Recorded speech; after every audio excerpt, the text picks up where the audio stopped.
Hi, everyone. It's KarenCynowa with the eXp Realty. And today in our community highlight, we have Marieta Trimble. And Marieta has just authored her first book.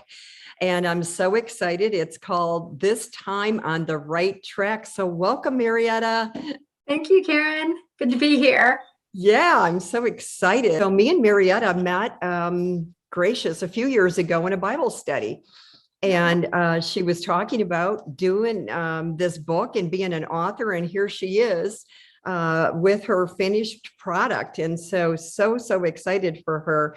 So Marieta, we're just going to go in like what inspired you to write the book, who should read the book, a little bit of background on yourself, and we'll go from there. So why don't you shoot and just tell us just a really quick overview of the book and then what inspired you to write it?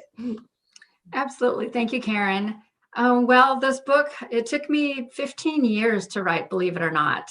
And I think it took me so long because I needed to overcome a few obstacles of my own. And I also had like a writer's block. And I guess it was like a brain fog that I had. And until I was able to overcome and work through some other issues that I had going on with my life, I had just finished a recovery program. So that kind of lifted the fog. And that lifted the creativity that I was wanting to have, and it just kind of came back. And that just released what I needed for this book. And I really wanted to share with everyone, it doesn't matter what you go through in life, you are made to be an overcomer. And that's what I share, some personal stories about what I went through. And I think it can help a lot of people. Yeah, this is great. It's hard to be vulnerable to just explain the life and the experiences that you went through, Marieta. So I want to say that it's really brave of you to be able to do this. And so we talked about it before, and God doesn't pick perfect, flawless people to spread messages to other people. I'm thrilled that you have overcome this enough that you can put it on paper to share your experience to help other people. So I'm going to do a little overview of the book. Let me read a little bit of this overview, and then we'll get into who should read the book. So it says right here, when it comes to personal healing as humans, we have the tendency to place a responsibility on our therapist, family, and friends to make us better. Seldom do we own our vices and hold ourselves accountable for facing our deep-rooted traumas and pain. Wow, that's powerful. We reconfigure them into habits that hurt instead of help, when all along we could have been placing them with God. This time on the right track is Marieta Trimble's personal story of redemption. Wow, that's so powerful. So tell us then, who should read this book? Well, it's basically for anyone. There's people that struggle with fear. Fear seems to be the underlying root of many of our struggles, even with anger or depression or addiction, even jealousy or insecurity, any abandonment issues. So when you really get down to the deep root of it, you can kind of take a look at yourself honestly and look at yourself in the mirror and say, what is causing this? Just take a moment and pause and kind of do a self-reflection is what I did throughout this book. And you'll see that fear is deeply rooted in most of that because I know most of you might have already heard of the acronym. FEAR stands for false evidence appearing real. Yes, I have heard that, and it's very true. Yep. Yes. And in my life, I found that it seems to stop, like there's a stop and a start. Like, for instance, in the beginning of the new year, everybody wants to set this New Year's resolution. And it's like, I'm going to do it this time. I'm determined. But then halfway through the year, or even halfway through the month, you find yourself like, okay, that goal was a little too high. Let me have another, New Year's resolution. But if you can kind of push past the fear and just do it afraid, you'll find that you have more courage and strength within you than you realize. And I really hope that this book inspires people because it's an interactive book. So in the beginning, I do give like a scripture verse to kind of help give some truth. And then at the end, I share just some keys that where is it? that God has given me That's that great. I wanted to share with others. And then there's some notes that you can kind of self-reflect and put them in here for you, whether if you want to use this as a personal journal, or if you just want to just kind of keep notes and kind of reflect back. I like to have a journal so I can kind of look back at where I was struggling. And then it's like, oh, God did come through for me, because he will, if you just keep on keeping on and don't give up. You made a good point, Marietta. It's just like I've kind of gotten away from New Year's goals, because I just think that why should you wait till January 1st? And you made a very powerful statement. It's almost like stop and start, So, I mean, I think if that every month we do a bite-sized goal, and like you said, you start it, you get through it, that it's manageable, then you can do that. So in this situation with your book, if I'm understanding you properly here, so that the audience understands as well, it's we've all had different backgrounds. We've all had different things that have affected us in life, and they could be impeding us from being the best that we can be, or having this block in our head that we're not good enough, we're not this, we're not that, without working through it. So is that right, that you're kind of giving people a formula, Marietta, that they're going to work through these different issues so that they can get beyond that? Is that correct? Yes, absolutely. Okay. And you hit the nail on the head when you said that, we were talking about being a broken vessel. You said that earlier, like we're not perfect, but God can make those broken vessels. He can heal them and make them whole. Because in my book, I describe about this broken foundation that we all tend to have. If you look at a sidewalk, you'll see all these cracks in the sidewalk. Yeah. And that can't be fixed in the natural unless you could intentionally go in there and put some more cement. But then you could still see the cracks and crevices. And our lives kind of are like that on the inside. We don't want people to see the brokenness in us. We kind of want people to see, oh, we're perfect. And then we show up one person in one space, and then when we're behind closed door, we show up as a different person. And I think to be the best version of us is to be that same confident person and staying on that right track, and not allow ourselves to get derailed with fear or anxiety or depression. Because when any of those things try to come against us, just recognizing that it's an opposition that's trying to come against you from going forward, from becoming the best version of you. Yeah. And we're all made to overcome. It's just, we have to press through. It's hard, but we can do it. No, I've been an entrepreneur and a strong businesswoman my whole life, and I'm around a lot of people, and you're one of them as well. And that's probably why we resonated, and all the people in our group. And it's so hard. I was born and raised in a family where, my dad was a banker, and we always had that image. And I think I was raised with that. And yet it's hard to not be vulnerable when something isn't going right, to show that side, that it's not so much that you're not perfect, because I think God created us all in our own being, and no matter where you are in life, that's what you were created for.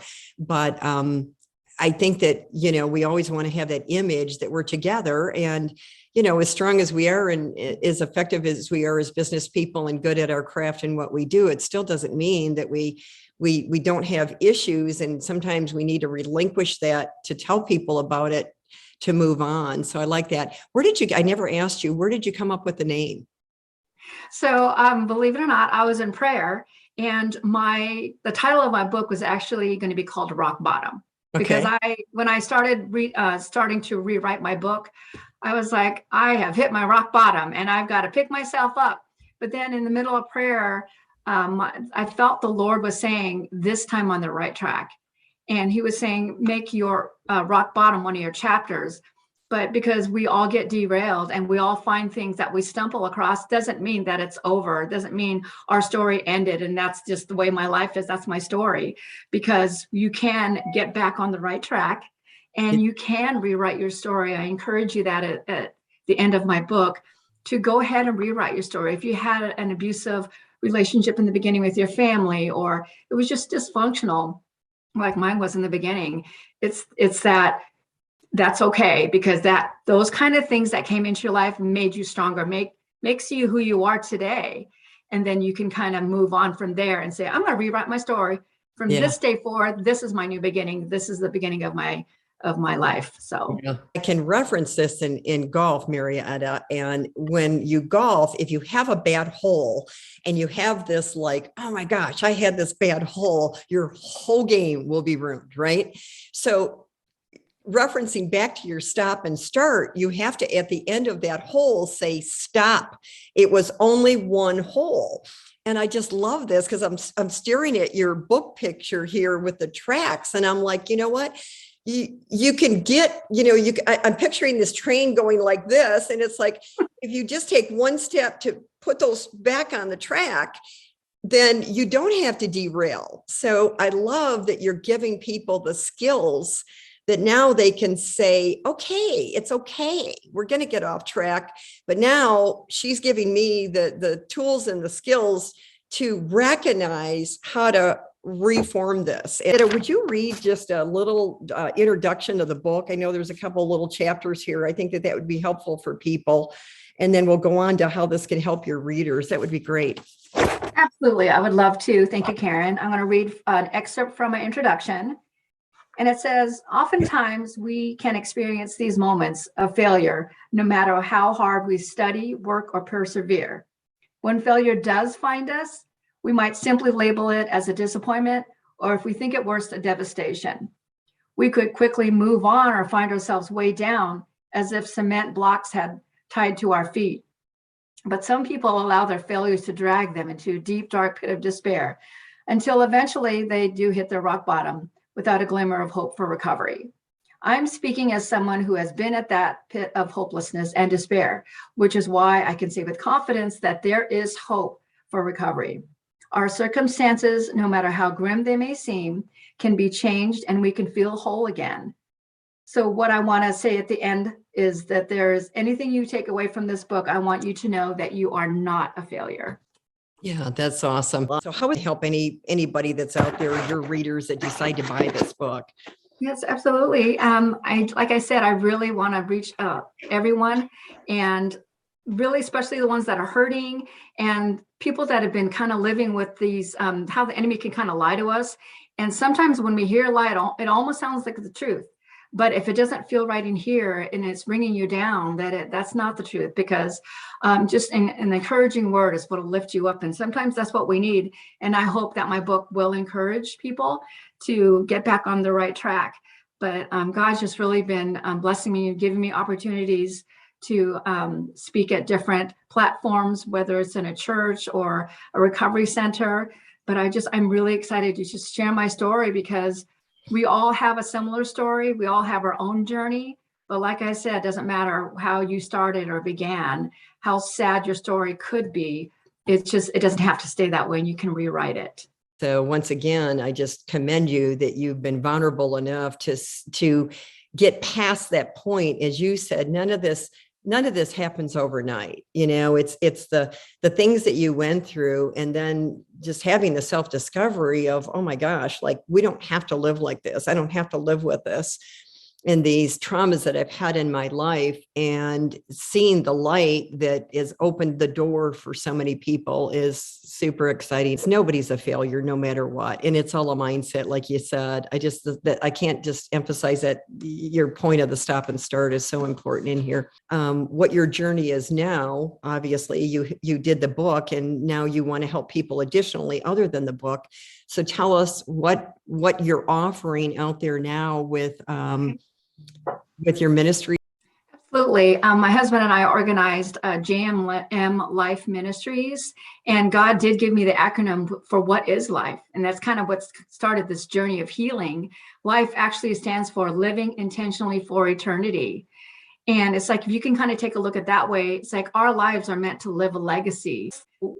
Through my ministry, I became a SYMBIS facilitator, and I'm going to share that I've been married a couple of times, and I found with these SYMBIS assessments, they kind of help gauge where you're at, because you're coming together, two individuals coming together. And even though it's one, you came from two different backgrounds, you're coming together and you're trying to learn how to navigate this marriage so that it'll be successful. Like, I mean, even small things like who's going to do the dishes, who's going to take out the trash, and how are we going to raise our children, who's going to be the disciplinary, who's going to be working in the home or outside the home. So just even little tiny questions that people don't even realize that that's something that's important, especially in the financial realm. It's like, how are we going to handle our finances? Are we going to have goals for the future? Are we going to build? And I think that's something to really take a look at, because SYMBIS is really just saving your marriage before it starts. And to me, that's really awesome, because that way it's a catalyst to help couples have a really strong foundation, a good beginning in the very beginning of their marriage, so that they're seeing eye to eye and not all of a sudden saying the I do's and then you're like, oh my gosh, what just happened? So I think it's really good to kind of have that assessment ahead of time. Wedding officiant. So great. I do offer that service as well to my readers. I also do a virtual counseling, premarital counseling, and postmarital counseling as well, because we do have a SYMBIS Plus. So those are the ones that are already married and would like to evaluate where they're at. Yeah, that's great. Your book is out now, right? Is it? It is. Yeah. So it's out for pre-order right now. Yeah. And it'll be released April 10th. So I'm excited. I'm going to have my first book signing, book launch at the Hampton and Valentine on April 30th. So I'm very excited to announce that. Great. So if anybody's in Charlotte, because that's where we're from, and that's why we're doing this community highlight, because I like to support local businesses and highlight people in our backyard, because I've been a business owner my whole life, and I think it's really important that we do that. So, Marieta, thank you so much again. I'm just thrilled that you've opened up, has such an accomplishment with this book, and wish you all the best with your new launch. Thank you, Karen. I appreciate the time. You're welcome.